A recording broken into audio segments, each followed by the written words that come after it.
set this up for live chat. Get something higher to put you guys on.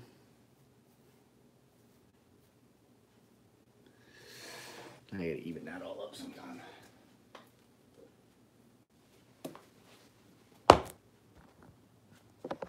Mr. Russell, how are you, sir? I gotta even this all up. I didn't do a great job lining this up with that butter knife yesterday. Did you guys get to see that? Gabe.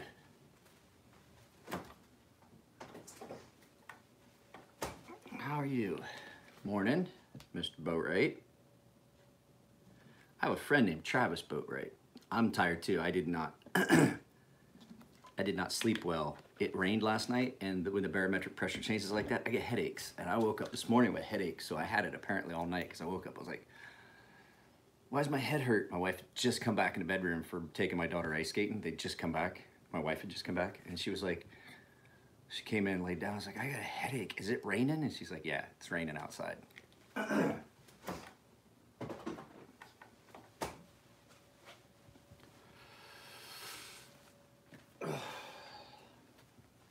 somebody asked me, he's like, well, why do you get such a bad headache when the pressure changes like that? I'll tell you why. I don't think it's actually a migraine. I've broken the orbital bone. As if you can see, one side of my face has a different shape than the other. I got in a fight and got my orbital bone broke. Basically got my sinus cavity crushed in and fucking eye socket and shit. And when the barometric pressure changes, I will have a massive headache in the like a sinus headache on this side of my head. Not the same fight where this big scar came from.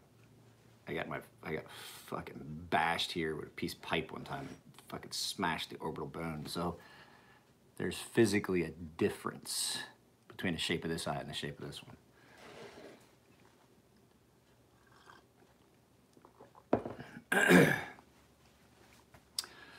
Was that somebody? Yeah, okay. Dude, my mom can tell that it's actually gonna rain 2 days. I can usually tell because my knees. Remember me complaining about my knees? I didn't think about it, and then I woke up this morning with a headache, and I was like, ah, it's raining. So, if you guys didn't see it, I've actually found it. My wife doesn't want me to dull this, so I gotta find a special place for the sharpest butter knife in the world.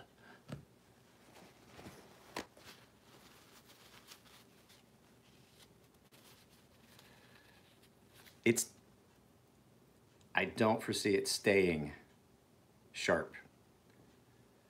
No, I'm not gonna do that. It's just it's a cheap little fucking butter knife. I'm not spending fucking $20 for a Kydex sheath for a butter knife. But it's already getting dull. It was, by the time I got done shaving with it, the edge had deformed a lot, and there's a lot of little super fine nicks. I can feel it with my thumbnail. So I mean, you shave with it. I mean, it's not great steel anyway. So, but I just, like I said, I wanted to show you guys I could do it. And then that shave, actually, that was a really, for something like that was not an actual razor, wound up being a really good, consistent, clean shave. There's just a couple spots where the rounded blade just didn't do as well. There's certain areas where you have a hard time, like right here behind the ear, under the ear. Same spot here, right under the chin. So I do need to go back and trim it and clean it up, but fuck, I'm not going anywhere today except post office. Operatrix, that was a good video. This will be a video eventually. This is the Raja 2, which is actually really comfortable in hand if it wasn't for the fact that Matt's left-handed and the pocket clip is set up for left-hand carry. Is it?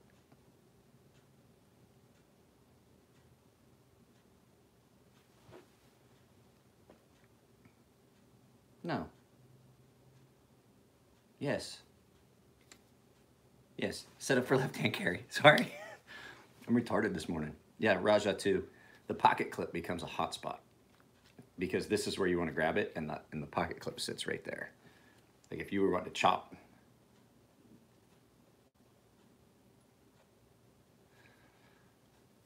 I don't know why. What makes you think? What makes you think that Alex has a sharper butter knife than mine? He commented on mine.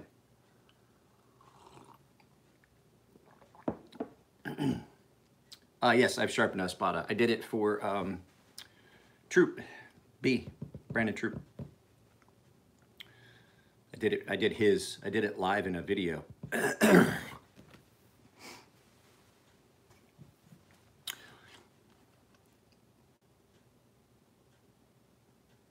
If Outdoor 55 has got a sharper butter knife, it's not the technique. It's just a matter he had a better butter knife to begin with.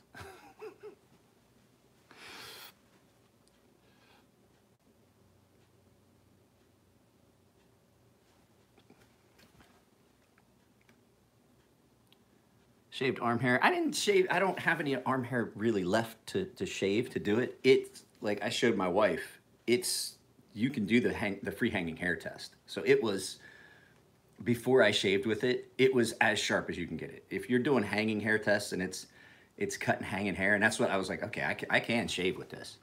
So if you're doing a hanging, and I'm not talking like beard hair. I've done it with beard hair just because it's easier. My hair is way too fine to try and catch it on video. But I took one of my wife's hairs. If you do a hanging hair,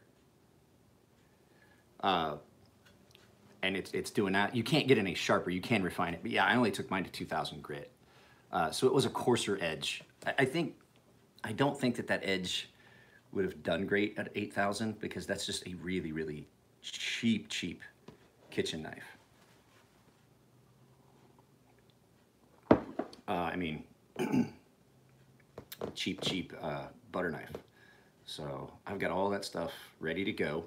I got notification that I did get paid for that last item, so I am shipping all that stuff out today.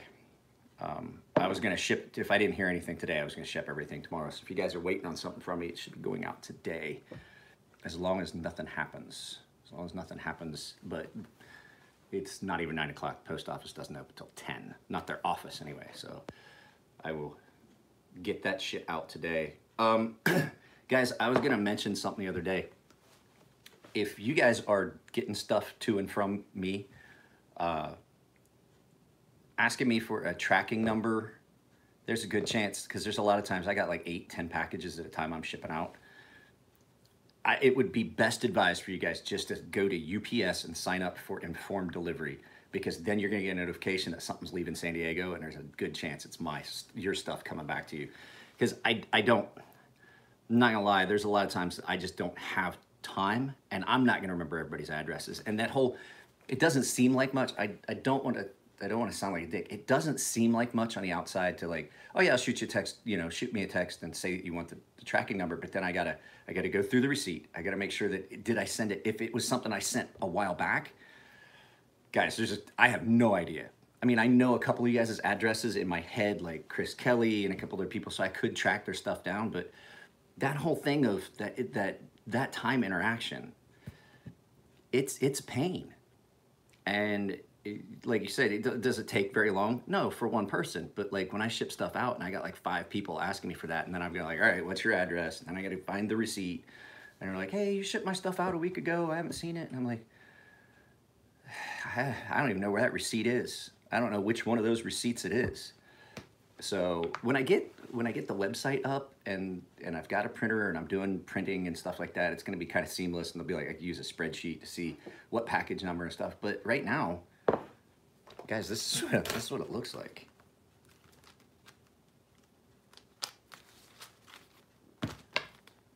I got receipts, and I can look on here, like Chris Kelly asked me if I sent his stuff, and I know I did.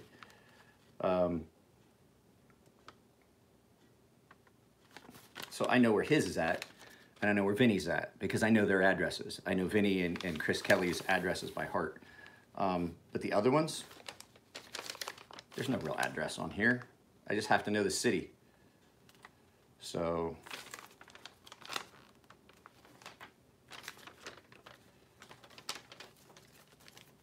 and I usually keep them in here for like 2-3 weeks, because I know that there's people who are gonna ask, and I have to do it.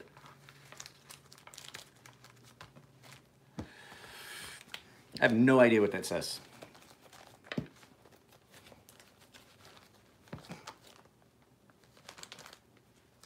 I do not speak or read enough French to even have that happen. Somebody, so salute, Charles. Okay, so talking about, wait, go back. It says salute, which is hello. Petit parler du Chavez ultramar. Yes, I will be doing a video about the production Chavez. Okay, my high school friends came back. I got it, right? I'll be talking about that. I will talk about the Chavez. Did I get it? Did I get it, Lionel? Did I get it? Is my high school French that I took 2 years of? Was that? I took 2 years of French, my freshman and sophomore years of high school. I graduated in 1991. Do the math on that I still know enough French that I could read that and understand it. Guys, it's pretty impressive. I speak Japanese. I can, if I hear somebody speaking French in a movie, I can understand it. I always have been good with languages.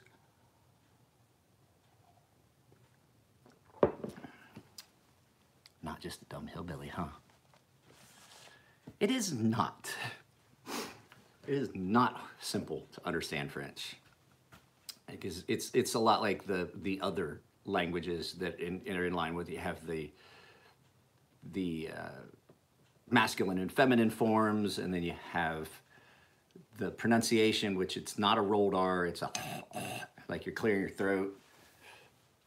It's hard to pick up French, and that's why I quit taking it. I was like, they were like, well, you can take Spanish. I was like, yeah, I want to take 2 years of French, then 2 years of another language that is every bit as fucked up as French was. So, 2 years of French. 2 years of French, I still got it. A little. I can't speak any French. Like, I ask you what time it is. Quelle heure fait-il? Quelle heure fait-il? I can ask, I know the bibliothèque is a library.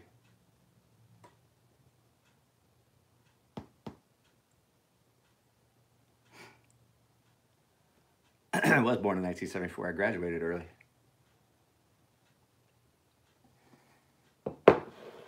Joined the Navy when I was 17. Barely 17. I was the youngest kid in my class in high school. It's not so much I graduated early. I left early. I started early, I mean. Could be worse. I'm in Chinese now. I haven't had an attempt to write characters. The characters, I can't write. I can speak Japanese, but I cannot. I can't write it because I got dyslexia. So it just looks like squiggly lines to me. I could, for a while, I could get by and read a lot of characters. And it was just because of repetitive. I was doing paperwork stuff. Being left-handed. Ooh, yeah. You're just going to have to write it right-handed. That's the only one. Somebody sent me a friend request. So, honest question, guys. Do you guys like... I mean, because there's people that like both. Do you guys like the live feeds where we just talk about stuff? Or which do you prefer? The videos where I'm doing sharpening or taking stuff apart, or is it just a good mix of all of them? Yeah, I was born, it was weird. I started early, and then the way our school was set up, you could start early, and then it was, you know, it was pretty simple. It's a good mix, you like it? So I'm gonna try and do a live feed, like morning coffee live feed with you guys. Because I can't get to bang. My wife's getting ready to, my wife's laying down of all the things. Problem with the live feeds is, Donut Operator said it too. He said his fucking Wi-Fi screwed up too, so there's a lot of times he can't live feed. To quote Donut Operator, my internet right now is fucked up as chocolate cheese. It's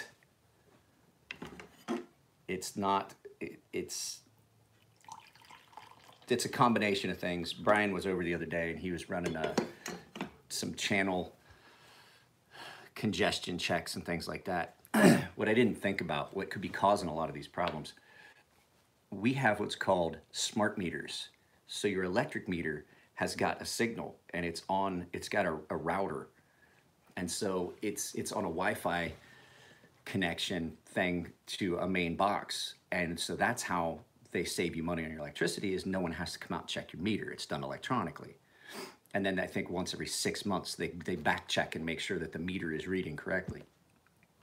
It causes a lot of congestion on the Wi-Fi channels.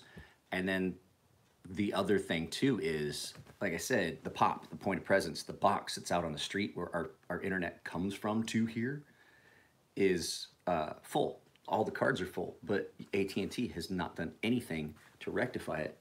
And so there's a lot of upstream, downstream congestion that happens. Is this crooked? The dog's been laying on my hat, so my hat might be crooked. So there's a lot of upstream, downstream congestion on the physical line. I gotta get cootered out just right, so it won't bother me. There we go. I'd rather pay the guy to come read it. It sounds unnecessarily complicated. I would rather have the fee reduction by not having to have somebody come out and check it every month. Because that's one less thing that I'm paying for.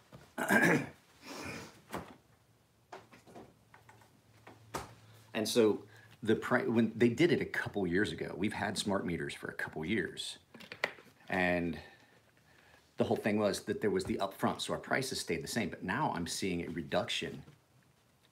There's actually a reduction for homes that have smart meters, and I saw our electric bill go down a little bit. But the thing is, there's a lot of time throughout the day that we're not using any electricity.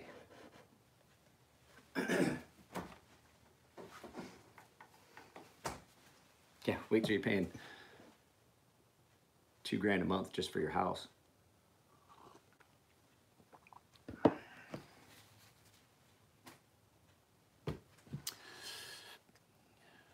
For you,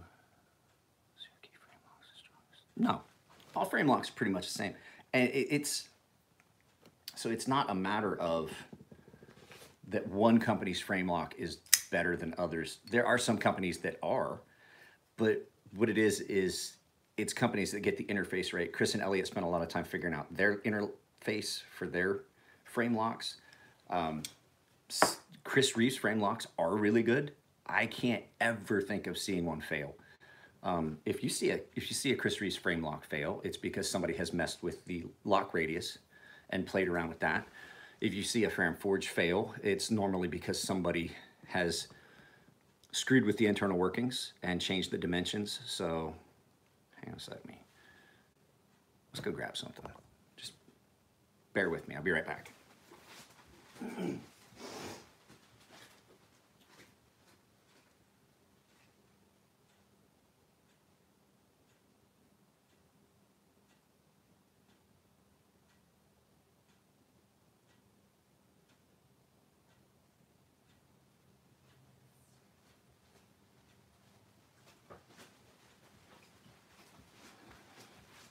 So I don't know how clearly you guys can be able to see it. It's in the morning, but okay, so let's hold this up and turn this around and look down. So you see that area right there? That radius area that's cut out? That's the area, that's what Chris and Elliot use as their cutoff. And you can see that that lock bar only touches in one little spot, and that's all the tension you need. So a lot of times what happens is, let's look on this one. Can you see where it is on my Chris Reeve?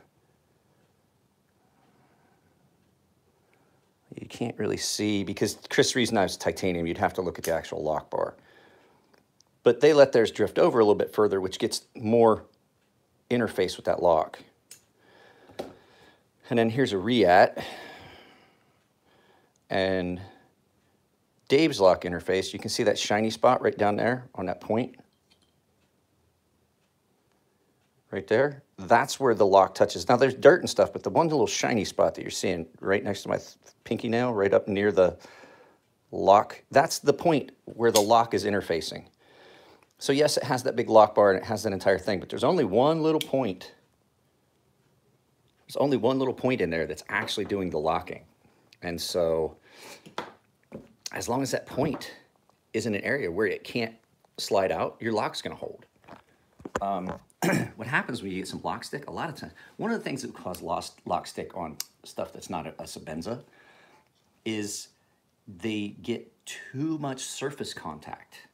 So, I mean, a little point is all you need to hold that. And so as the knife wears, that point may shift a little, but yeah.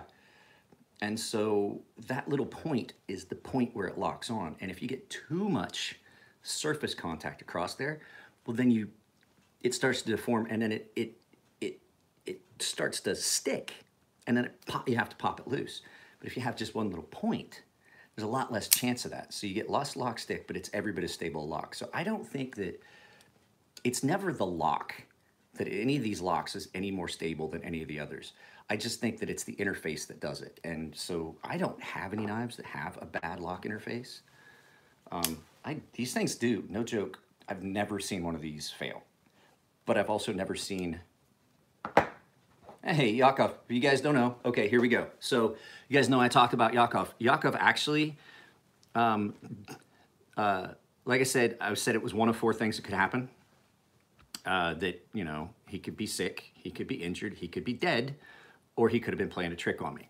So any of you guys that thought I just talked to Yakov, he actually was hit by a car in Croatia before he could ever get on a plane. So Yakov and I talked a bunch yesterday.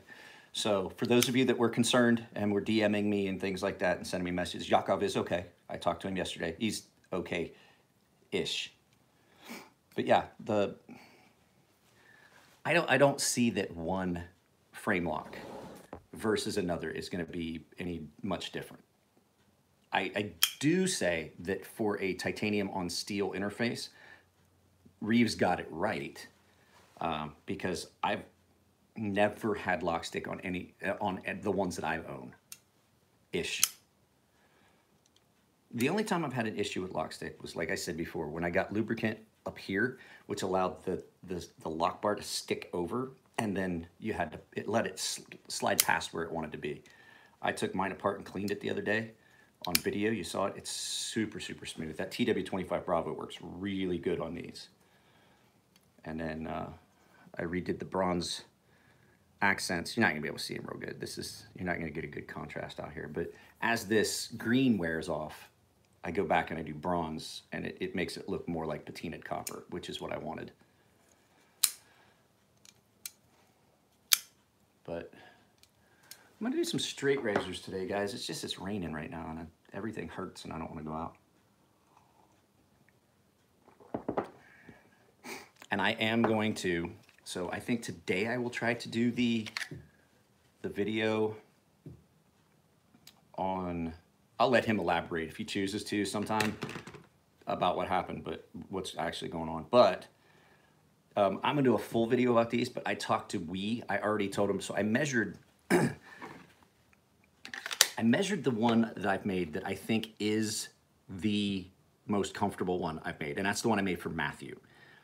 And I measured the handles. And so Matt and I did this big elaborate math thing, and we were like, okay, this and that, and we measured the blade, and we measured the handles, and we're like, need to add this to each scale, and we were way off. And I was like, I'm a fucking idiot. All I need to know is the difference between the total thickness on this knife and the total thickness of that knife, and then I just add that material to the handles. And then Matt was like, yeah, but what about the blade thickness? It's different. I was like, it doesn't matter. The overall thickness, we're not gonna add any blade. We're going to add material to this. Yeah, before he left. So what was that? Young, breezy, how do I get a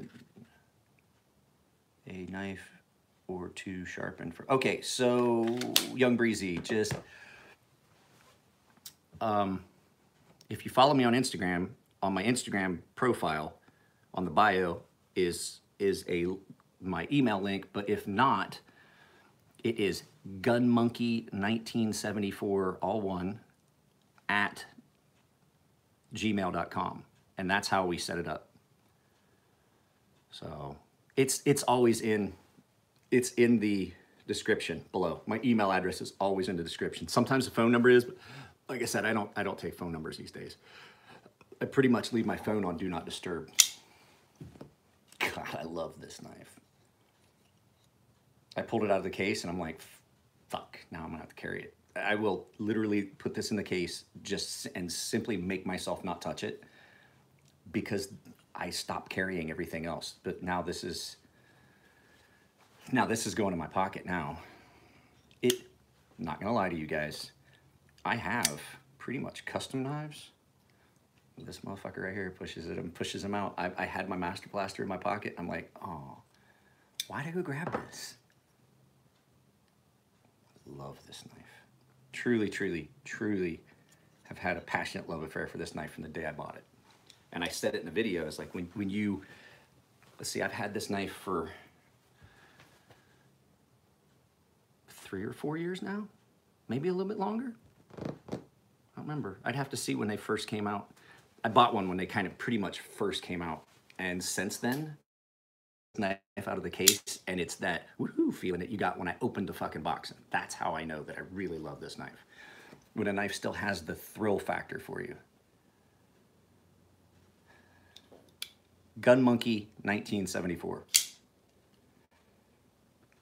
And then when I anodize it, every time I've ever anodized it, then I go back and I'm like, holy shit. I will tell you that there's one thing I didn't mention in the video. The pivot has a tendency to come loose. And you gotta Loctite it. I haven't Loctited it, so I just have played with it, but you can feel it get weird. And you're like, oh, what is that? And then you wiggle it and you're like, ah, pivot's loose again. I tightened it pretty good this last time, so hopefully we'll see. But it just takes such a mirror edge. I think I took this one to, I think I took it to 12 last time.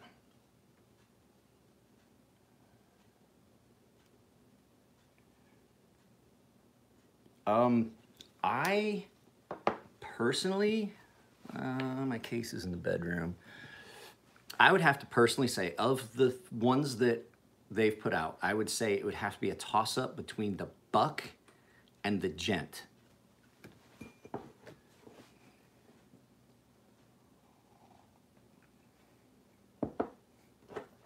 I'd have to say that's the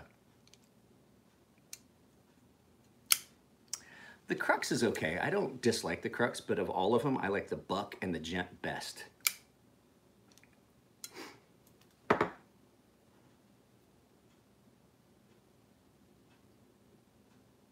Oh, I'm glad I'm not out there. It's raining. The Dow. I like the Dow look, but having handled the prototype Dow and the prototype Buck and then having had a Buck, I like the feel of the Buck. I like that weight forward, and I mean, I know some people don't like that cleaver design, but I love it. Well, hang on a second, I'll go get mine.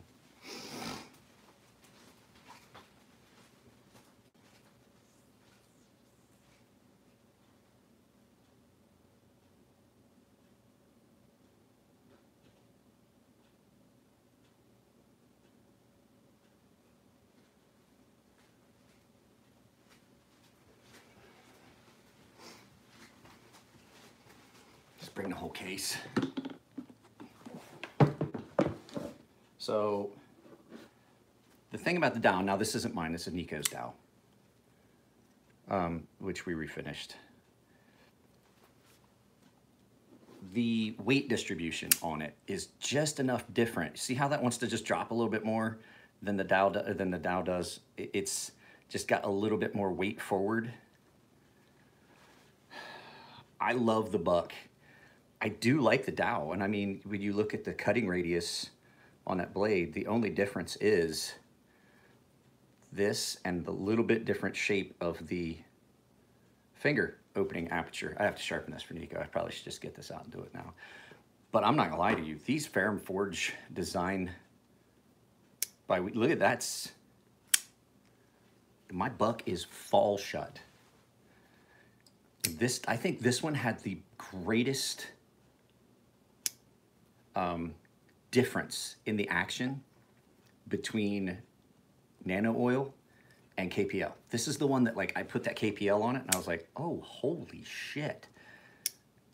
And that, it went from pretty smooth to holy shit, it was drop shut. And that was the one that made me, I was like, yeah, that shit's the real deal. Because I use nano oil and all this other stuff that people use. And one guy was just 3-in-1 oil, and I was like, yeah, 3-in-1 is,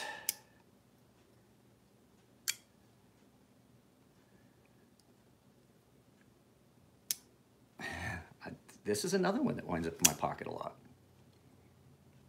I carried it for a little while. Maybe we'll break those two out and carry those for a while. Put these other ones back. And I have Matt's oppressor that I have to sharpen. I have a couple things I need to get sharpened before Friday when we go up there. So, and then Thursday I have a package coming, so I'm gonna be here Thursday all day. We ordered a pair of skate boots for my daughter, and they will be here Thursday. So I have to be here to sign for it. And like I said, Yakov, I'm sorry, I couldn't wait any longer for those skate boots. We had to do it. So, but we ordered them online, so they were cheaper. And then, like I said, my gent, which we're gonna redo these. This is attractive, but it's just kind of slippery. So I'm gonna have Nico redo this just like the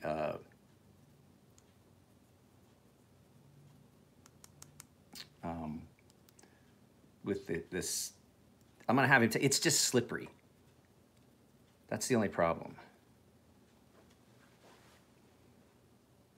I like grease on washer knives. That's the thing. I have the TW25 Bravo. I use that on any knives with washers, especially Sabenzas. It's great for them. For washers, I prefer a fluorinated grease that is going to have some staying capability. The KPL, I don't like it as much on a washer knife, especially this works. I've done experiments. I tried this with nano oil. I tried it with KPL, and I tried it with the fluorinated grease, and I tried it with TW25 Bravo, and I think the TW25 Bravo has given us the best change and the over the longevity of it. Like, I only have to do it like once a year. And this might not get a lot of carry times because it's all of use. Because like when I have to cut down boxes and stuff, because we get a lot of stuff from Japan. My wife fucking brings stuff, sends it in boxes, and then it gets used, and then we cut it down. No, but Dwayne Smotherman told me he's sending me some KPL heavy in the package he's sending that should be here today. But yeah, I think the TW25 Bravo has the best longevity and the best friction reduction. And this is so consistent and smooth. So washer knives I like grease, the KPL, or not the KPL, but the TW25 Bravo grease. Man, this thing is so sharp. This one is so thin behind the edge. If I was to lay out my knives in ones that are frighteningly sharp, well, they're all frighteningly sharp, I would have to say these two are right up at the top of the ones that I am weary of when using.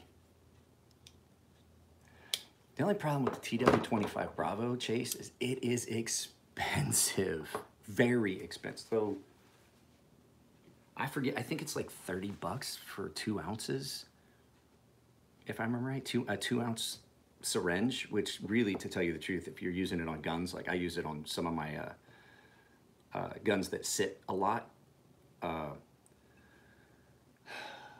if you've got one of the syringes, it's not going to last very long, because I use it on, there's a couple guns my dad gave me that are never going to get shot. They've never had the hammer dropped on a round. One is an old 22 revolver that looks like a Colt Peacemaker, and the other one is a 38 that I've had forever. I've never dropped a hammer on a round in either of those guns he gave me, because in unfired condition, they are worth so much more. Those guns were 300 bucks. We bought them. That pistol is well over $2,000 now.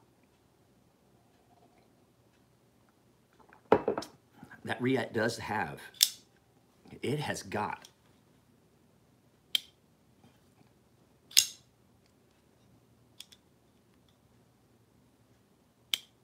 it's got a solid sound. One of my friends was telling me that he can feel the difference between the weight distribution, only having one side carbon fiber. And I'm like, you know what? I'm pretty fucking anal about shit. I never feel a difference in that, really, like to affect the way I would carry. You know what other mass drop knife I really, really like, guys? The Bob T, the CTF, the Combat Tactical Folder. And I did my blade black ceramic. this, I'll tell you why I like it, because of the multiple deployment methods. You can thumb flip it with the thumb disc, which you can finger flick and thumb flick some of these with that. But then the thing is, I can do a slow open. You can flip it, because it does have a flipper tab, but the flipper tab completely disappears. But the way it was designed allows you to still have that good traction. I like this little knife. This winds up in my pocket a lot too.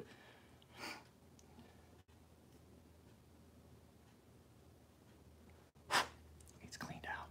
I did, however, put this in together real tight and managed to strip both of the screws. Oh shit. This one doesn't ever come apart again. I mean, maybe I could probably get some replacement screws from Wii for this, but I don't, there's no need to take it apart. There's a good enough gap in there to clean it up. It doesn't get gritty. Let's see. Oh, guys. Matt and I have a full set of 3. I don't have the third one. All I have is my 2. Matt has the third one, which is a Tonta, but it's fully serrated. We're gonna sell the whole set. If you guys are interested in the full set of all 3 of the Cold Steel triple actions, Matt and I are selling them. We are selling them for $5.50 for 3. No, I do not.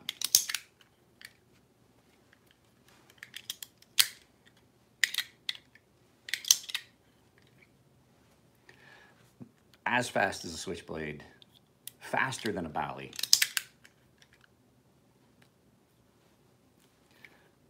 So if any of you guys are interested in that, let me know. We are selling. I don't have the third one here. It's at Matt's house. It's back in his case, but we took some pictures and posted them up. So if you can find my Instagram, we put it up, but Matt put the actual sale post up. So need to tighten that up just a little bit. There we go. Now it's got some detent. Oh, it's sold. The Smatchet sold. I sold it yesterday. Favorite EDC knife. Okay, if I had to have a favorite EDC knife, not my favorite production knife, not any of that stuff, like the fanciest, most pretty, the one that gives me goosebumps. My favorite EDC knife. You guys ready? I think some of you are gonna know it. It's my Fire & Forge NTAC. And you can see, I've worn the finish the fuck out on this. It cuts a lot of stuff. And the reason I say it's my favorite is because it's so small and compact, but still, you've got a lot of good cutting power. It's a good, decent blade shape. It's a good, decent size. It's a nice, perfect little knife. But I can't see, you can wear your neck knife.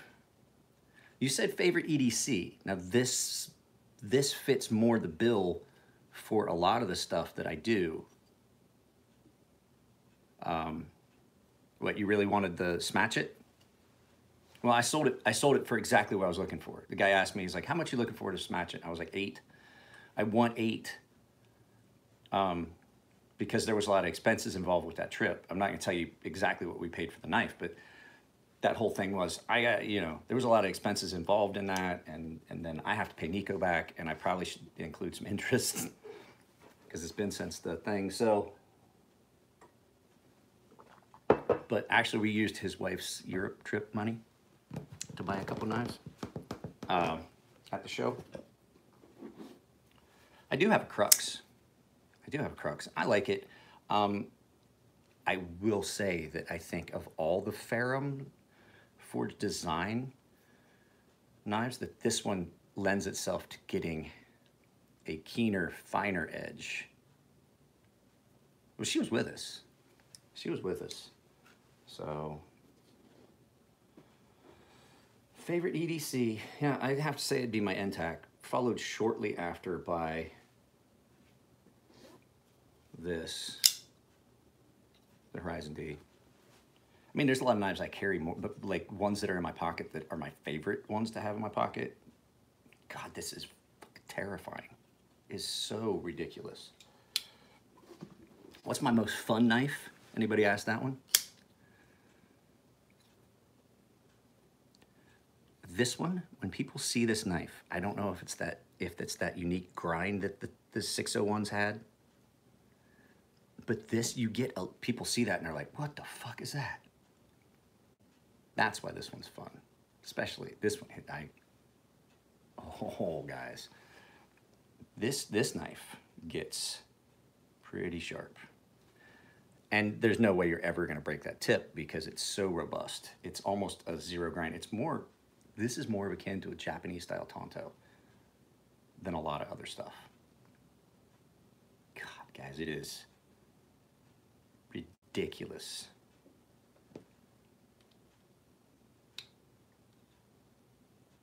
I need to take this apart and clean it. The only thing I wish is that this had the standard hardware. I'm gonna go through a bunch of stuff, of the Wee Knife stuff, and see if I can't replace these with standard screws.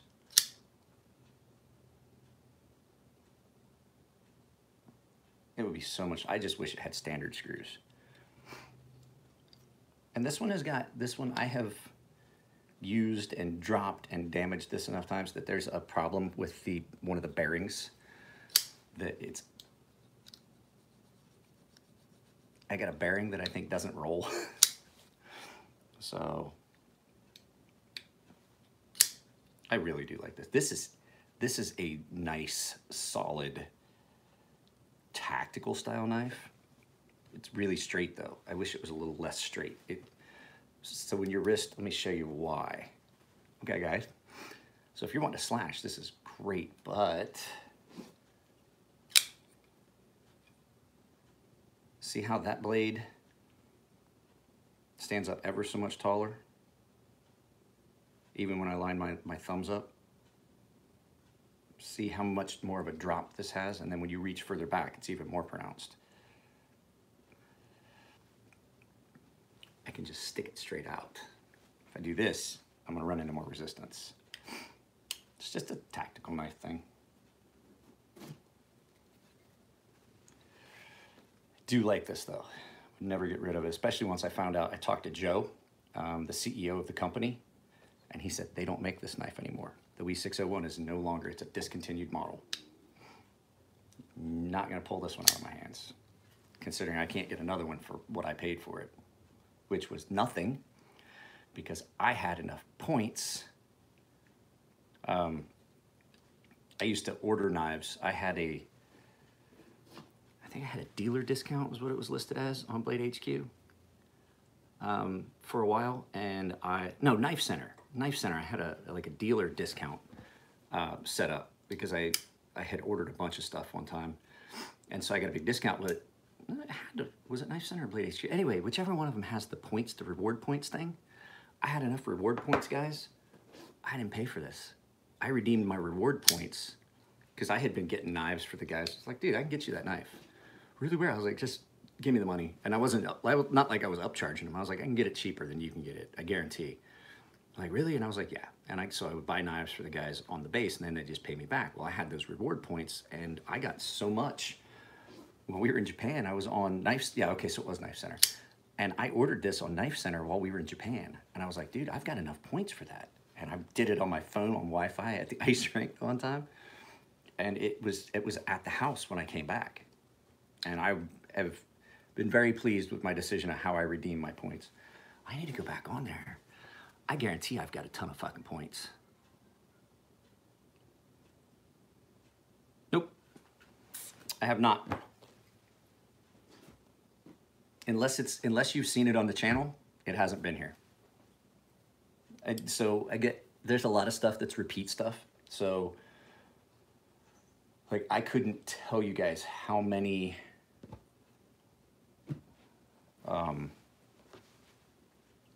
I couldn't tell you how many Sebenzas I'd have come in. I couldn't do a video about everything that comes in because so much stuff is just repeat stuff. I see like at least one Sebenza a week. So when something new comes in that I haven't seen before, the newer, cooler stuff, that's when I put stuff on the channel.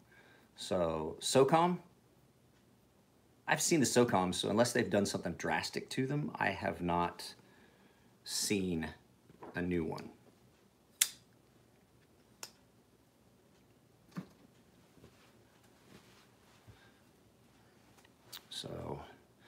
Well, guys, I think that's about it. I heard my wife's alarm go off. I'm gonna get her a cup of coffee made so that she can get ready to go to work. Yeah, I gotta go too.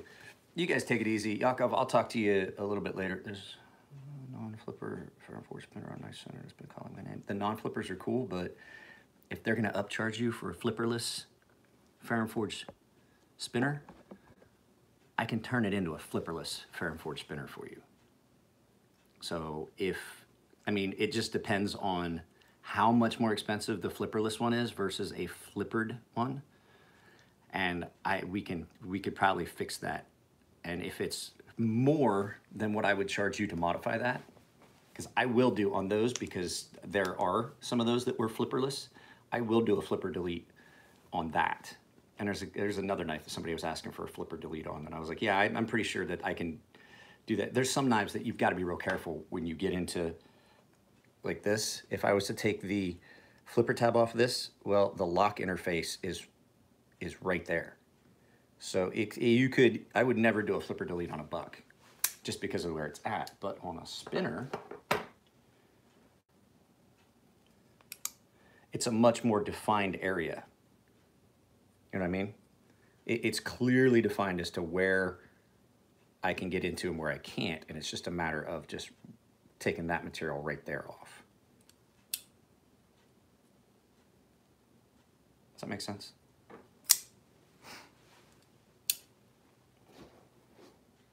But this is just so tight to try and do it on. I wouldn't do it. Now, Riat, you could do a Riat flipperless, but then, you know, you'd have to like have a nail nick or something, because the lock bar actually sits in between the flipper tab area and the lock interface. So, all right, guys. Yep, wife's up. I'm gonna make her coffee. I'll talk to y'all later. I might do a live feed later while I'm doing some straight razors. I don't know yet. I got to get those started, and I have to make sure I get the strops ready and all that stuff. So it's not gonna be until a little bit later. So I will talk to you guys later. I gotta get